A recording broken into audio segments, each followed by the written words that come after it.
2. Very good.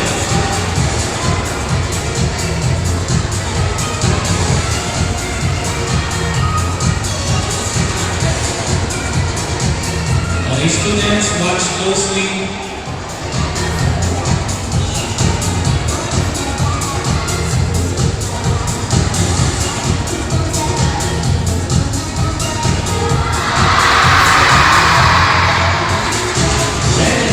Becomes green.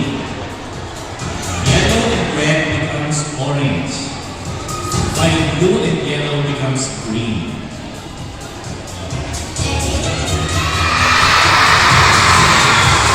Blue and red becomes purple.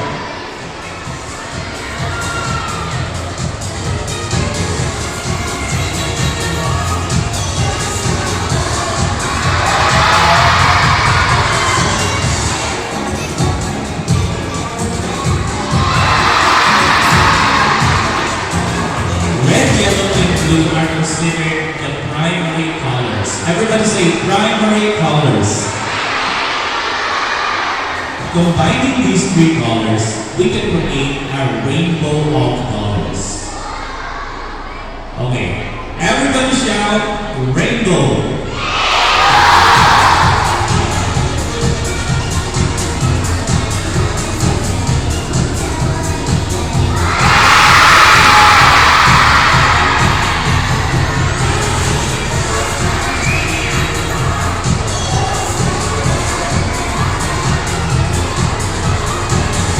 Okay, children, question.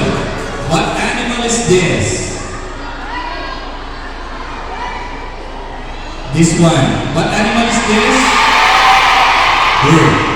Everybody say Archaeopteryx. The oldest bird fossil ever discovered was called Archaeopteryx. It means ancient wings. Okay, students, let's all shout Archaeopteryx.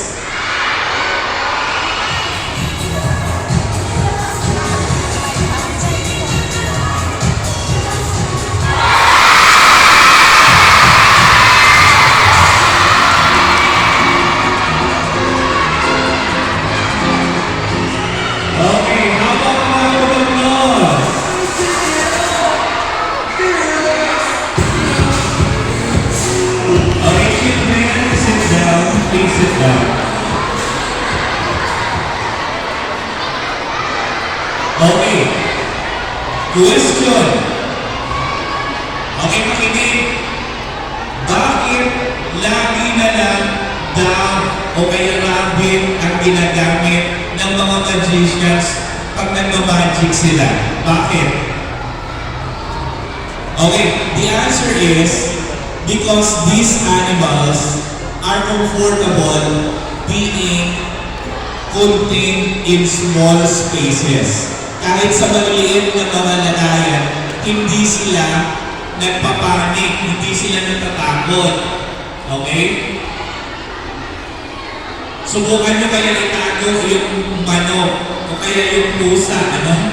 Baka din pa kayo yan. Okay?